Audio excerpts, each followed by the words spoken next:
Muy buenas noches, buenas tardes o buenos días, todo depende a qué hora estés viendo este video.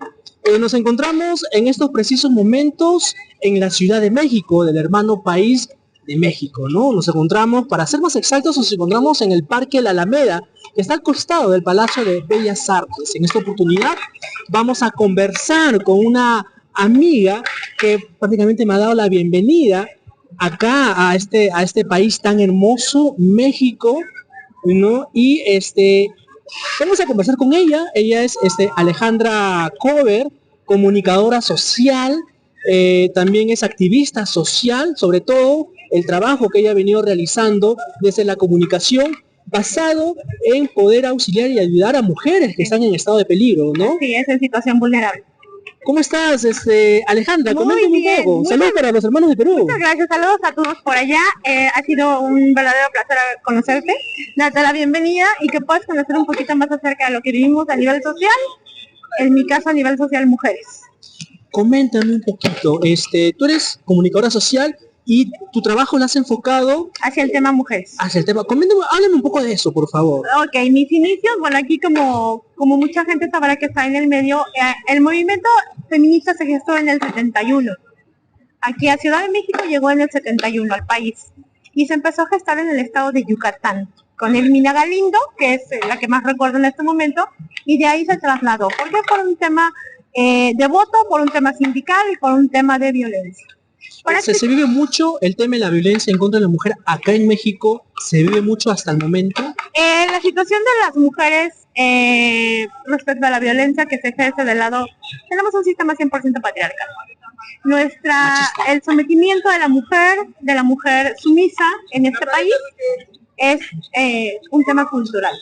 No es un tema sí de educación, pero es más que nada un tema cultural. ¿Por qué? Porque aquí, está dentro de la idiosincrasia de la cultura. Está muy machista, arraigada, demasiado arraigada, al grado de que muchas mujeres inclusive lo ven como normal, que nos sometan, que nos quieran mandar, que quieran decidir sobre nuestro cuerpo, que quieran decidir si trabajamos o no trabajamos, si tenemos hijos o no tenemos hijos. Muchas mujeres se han vuelto misóginas en este país. No podemos hablar de hombres misóginos, pero también hay un gran porcentaje de mujeres que agreden a mujeres. Y por el simple hecho de ser mujeres, de querer ejercer sus derechos. Y que educan a sus hijos, varones en este caso, y mujeres también. Así es. En ese mismo que es el tema de la violencia contra la mujer. Esa ha sido una de las cuestiones. ¿Cómo podemos generar desde la educación, que es lo que se debería de hacer, en realidad desde la educación de nosotras hacia los hijos varones, cambiar eso? Pero primero tendríamos que cambiar la mentalidad de una mujer, pero vamos entendiendo y a desmenuzar todo brevemente. No podemos pretender conocer la historia de todas las mujeres de este país. Tú no puedes pretender que una mujer eduque a sus hijos en el equilibrio, en la equidad, si ella no está sensibilizada. Y entonces para hacerlo tienes que irte hacia atrás, y hacia atrás, y hacia atrás. Entonces lo que nosotras durante mucho tiempo, incluida mi madre, que es con la que he trabajado en todo este sistema, hemos peleado por la educación en las escuelas. Si bien aquí en el país y lo que se debe de hacer es educar en las escuelas, tener una educación sexual con perspectiva de género. Pero nosotros, yo desde mi inicio empecé en esto a los 18 años. Antes de escoger mi carrera, yo ya trabajaba en medio de comunicación hacia mujeres. Yo apoyaba a una periodista que fue mi mentora, fue por quien escogí mi carrera, Sara Lovera, una feminista muy conocida aquí. Y ella daba talleres a periodistas con perspectiva de género. Aquí se hicieron congresos de feministas, aquí se hicieron las primeras ferias de las mujeres. Mi tarea era el apoyo logístico, me fui forjando en todo este rollo de convocar a la gente, conocer los grupos, de tener contacto con las lideresas de organizaciones no gubernamentales. Pero en lo que yo te estaba comentando en realidad era que hace falta la educación en las escuelas. En tu casa, ahora? Claro, en tu casa hay una diferencia muy grande que la gente no entiende y no entiende hasta la fecha. El sistema educativo en México ha sido mediocre, se convirtieron las escuelas en guarderías, no en sistemas de enseñanza, no había un buen sistema de enseñanza. Ahorita quisieran meter libros de texto que abarca un poco la conciencia social.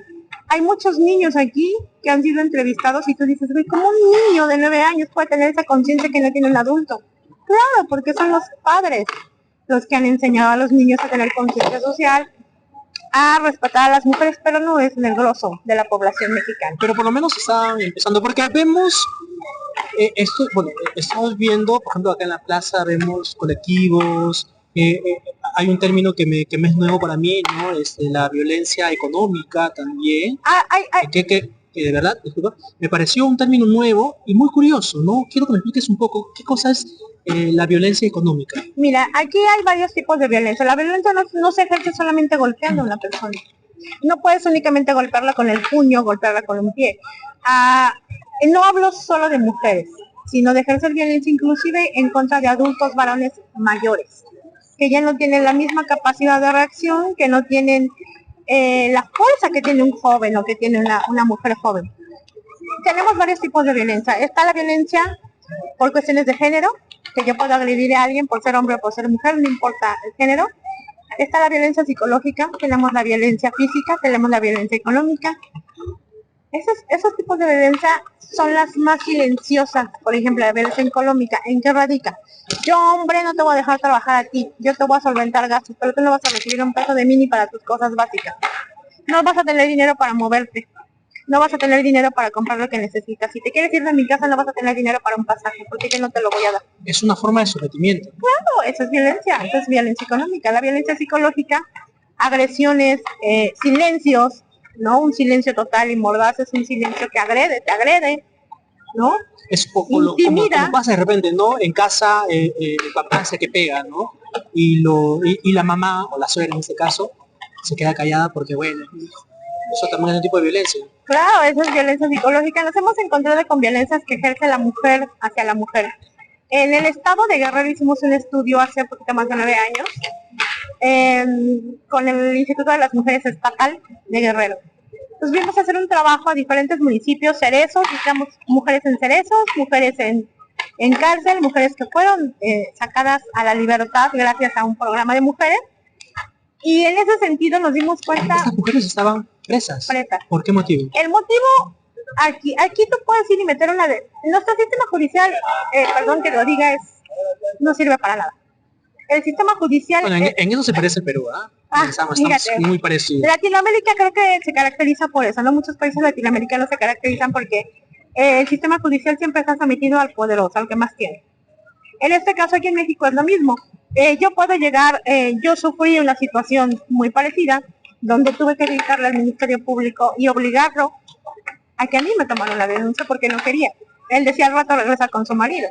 Y yo le decía, claro que es hijo de la... ¿no? ¿Cómo te atreves a mí a decirme que voy a regresar con alguien que me golpea?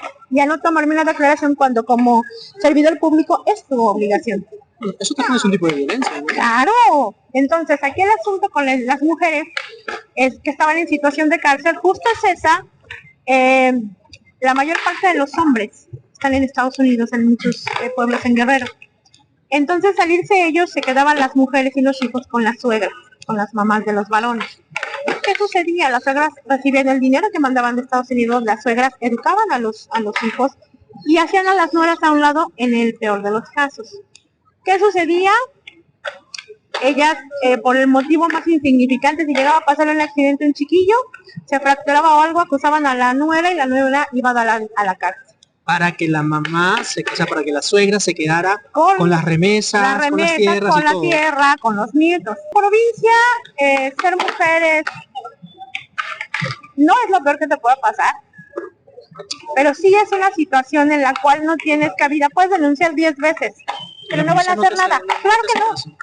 No, porque el sistema no está sensibilizado. Porque si bien nosotros nos dedicamos, o bueno, mi jefa en aquel entonces, Sara, se dedicó a dar talleres por toda la República a periodistas con perspectiva de género para sensibilizarlos sobre salud reproductiva, sobre equidad, al nivel de servidores públicos es muy pobre la capacitación que se da. Antes de este sexenio, y no es que yo esté poniéndome del lado de alguien, pero antes de este sexenio el dinero se lo robaban. Yo recuerdo que donde yo trabajaba para una consultoría, cada año trabajábamos bien rudo un mes, no me iba mal, y trabajamos tema jóvenes, tema mujeres. En Morelos trabajamos el tema jóvenes narcotráfico, de cuando los chicos, para evitar prevención de violencia a nivel joven, eso era lo que hicimos allá. Pero es un programa que no se ejerció todo un año.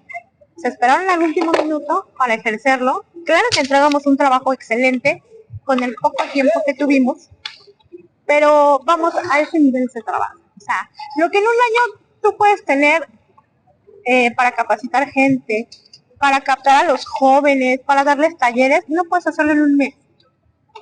Entonces haces trabajo. Pero Ese problema ¿por qué sucede? Burocracia, corrupción, desidia. Sí, bueno, yo te lo cuento desde mi experiencia. Creo que gran parte sí es la apatía que se siente por la situación de las mujeres. Desidia, entonces. Es la apatía, él no me importa. Siempre, desgraciadamente, la mayoría de las personas han visto a la mujer como la que tiene que estar en el hogar, la que se tiene que ocupar de los hijos, la que tiene que... Todas las labores del hogar no remuneradas las hace la mujer, y esa en muchas ocasiones, en la actualidad, sigue siendo la visión de muchos hombres jóvenes incluso. Entonces no podemos generar un cambio si no estamos todas las organizaciones civiles, toda la gente que queremos un cambio, trabajar al unísono. No se puede. Hubo una feria hace cerca de 20 años de organizaciones no gubernamentales que agrupó a grupos feministas. Aquí hay grupos de hombres también. ¿Grupos de hombres? Claro. ¿Cómo hay feministas también? ¿Cómo se les llama a ellos? Nosotros, bueno, yo trabajé... grupos de hombres que luchan por... Hay un colectivo que se llama CORIAC, que es Colectivo de Hombres por Relaciones Igualitarias. O sea, los hombres pidiendo igualdad. Pero te voy a decir cómo trabajan ellos. Yo trabajé un rato con ellos a nivel secretaria en las oficinas. Son dos, Eduardo Liendro y Paco Cervantes, que en su momento podré referírtelos para que puedas a lo mejor platicar con ellos. Ellos trabajan con hombres, pero ellos trabajan la otra parte de la que trabajamos nosotros.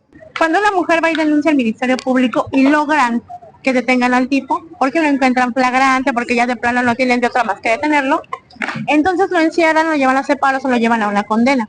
Cuando estos hombres salen, en el tiempo en el que yo trabajé en Corea, que es el colectivo de hombres por relaciones igualitarias, ellos recibían a los hombres cuando salían de los reclusorios para darles, era un sistema como el de AA, un sistema, una red de apoyo cuando ellos salen, para hacerles ver en qué error incurrieron una vez salidas de la cárcel, después de las experiencias que ellos tuvieron dentro de la cárcel. Salen para recibir apoyo psicológico, apoyo emocional, y para cambiarles la perspectiva sobre su trato a las mujeres. Ese es el trabajo de ese colectivo de hombres. Es algo que de verdad se debería de replicar en el Perú, bueno, en el Perú y todos los países latinoamericanos, porque están reforzando, estamos hablando que ya, bueno, se le castiga y se le sanciona, cárcel, pero después que salen ya, ¿qué pasa con ellos? Y sobre todo reforzando el tema de que, oye, hiciste mal. No es la forma, cambia, y lo van concientizando para que no vuelvan a cometer, ¿no? Porque muchas veces, no necesariamente porque entras a la cárcel es que vas a salir concientizado, por el contrario, sales como que más rebelde, como que más resentido. Entonces, es muy importante ese trabajo. Es padre el trabajo de ellos, porque aparte siguen dando talleres, y ellos tienen que asistir por orden, no sé si es por orden judicial, porque en el tiempo que yo trabajé a mí no me permitían estar en las sesiones, justamente porque era la única mujer trabajando ahí. Nosotros trabajamos con las mujeres, las queremos concientizar, queremos darles talleres socioproductivos para que en una situación de separación ellas puedan tener algo que hacer y con qué sostener. Para que no tengan miedo a separarse. No. Para que digan, hasta acá nomás. Les damos las talleres, herramientas. Las herramientas, tanto derechos humanos nacionales, derechos humanos internacionales, instancias de gobierno donde acudir, cuáles son los procesos que ellas tienen que seguir para poder ir a albergues en caso de situación de violencia. Trabajamos con ellas apoyándolas en los albergues. El Instituto de las Mujeres es una parte de lo que hace. Tenemos albergues en cada alcaldía. O sea, sí hay albergues. Claro. Sí, y funcionan bien. Y funcionan. Bueno, en mi país, en el Perú, existe el Centro de Emergencia Mujer y otros albergues que no todos trabajan bien en realidad, ¿no? Hay muchas cosas que faltan mejorar. Yo no conozco aquí todos los albergues de las alcaldías, pero cuando yo trabajé en el Instituto de las Mujeres, en cada alcaldía había 16, a todos se les daba presupuesto para tener ludotecas en cada alcaldía y se llaman lunas. ¿Qué tienes ahí? Una psicóloga, una abogada, tienes a la encargada de la luna, hay ludoteca, que en este caso funciona si la mujer llega con los hijos en situación de violencia, los hijos se quedan en la ludoteca, en lo que la mamá es entrevistada y evaluada, ¿no? Y si hay que hacer una denuncia, ahí en la misma delegación se hace. Por eso están en cada delegación. En esa parte están ya mejorando entonces. Sí. O sea, están más avanzados. Sí, aquí el problema es que, ¿cuál es? La falta de denuncia. Hay dos motivos muy poderosos por los cuales no es tan visible. Una, el miedo de las mujeres a denunciar al patán. Y la otra es la soberbia y no diría yo el desprecio de los ministerios públicos para tomar la declaración de una mujer en situación de violencia. ¿Cómo va el tema del feminicidio acá? El feminicidio comenzó, los feminicidios aquí, así, topados como feminicidio, empezaron en Ciudad Juárez en los 90s. Empezaron a desaparecer mujeres que trabajaban en la maquila. ¿Qué es maquila? La maquila son las fábricas que te trabajan a ciertas marcas. Como el Made in China o el Made in Taiwan, acá hay maquilas en esa parte de Ciudad Juárez. Entonces empezaron a desaparecer mujeres, chicas. Cuando se empezó a tomarse preocupación, cuando ya fueron miles de mujeres las que estaban reportadas como desaparecidas. Desaparecidas. O sea, la violencia fue muy fuerte. Era brutal y por el simple hecho de ser mujeres. Pero el asunto básicamente era por el tema de género. Jurídicamente no existía la palabra feminicidio. No había una cosa que aglutinara a toda esa ola de asesinatos. Porque no eran asesinatos comunes. Eran asesinatos dirigidos hacia las mujeres. Hacia las mujeres en particular. Entonces, si aquí un hombre mata a golpes a su mujer en su domicilio, es un feminicidio. Claro. Entonces, la figura jurídica se crea justamente para solamente ese delito en particular. No existía la palabra feminicidio, entonces... Ahora ya se ha incorporado en el Código Penal. Pues mira, jurídicamente creo que sigue sin existir, pero el feminicidio sí se castiga. Si es una cosa que ya digan, fue por feminicidio, te vamos a dar tanto. ¿Cómo ha mejorado desde esos meses de los años 90 hasta ahora, 2024? ¿Cómo ha mejorado el tema de la tasa de los feminicidios? ¿Ha bajado, ha aumentado? Pues mira, desde los 90 hacia acá empezó a aumentar. Obviamente en los 90 hacia acá empezó a aumentar. Ha habido un plano. Y sigue habiendo feminicidios, porque lo sigue habiendo. Hace poco hubo el caso de una chica, dos chicas a nivel público. Una era saxofonista y el tipo era un servidor público. Le aventó ácido en la cara. El tipo salió por lana y por el sistema judicial tan podrido que tenemos. O sea, ¿se libró de la cárcel? Claro. ¿Está libre en esos momentos? No, ahorita no desconozco la situación jurídica del tipo, pero en el momento sucedió. La chica quedó desfigurada de la cara. Una saxofonista promesa con toda la vida por delante. Ya, entonces, pero ese tema no calificaría como un feminicidio según la ley. Intento de feminicidio. Intento de feminicidio. Así es. Intento de feminicidio. El otro caso fue de una cantante que cantaba en restaurantes y un tipo con mucho dinero, la mató. La mató. Despecho. El tipo no dio más y es más, cínicamente cuando le llevaban no mostraba signos de arrepentimiento. Entonces, ¿Y qué pasó? ¿Está libre? no, sí lo ¿Se detuvieron, sí, ¿Está pagando condena? creo que está en proceso, no se ha Proceso. dictado sentencia hasta donde yo recuerde, pero son casos de miles. Aquí en Ciudad de México amanecieron en Tlatelolco una chica en maleta. Descuartizada.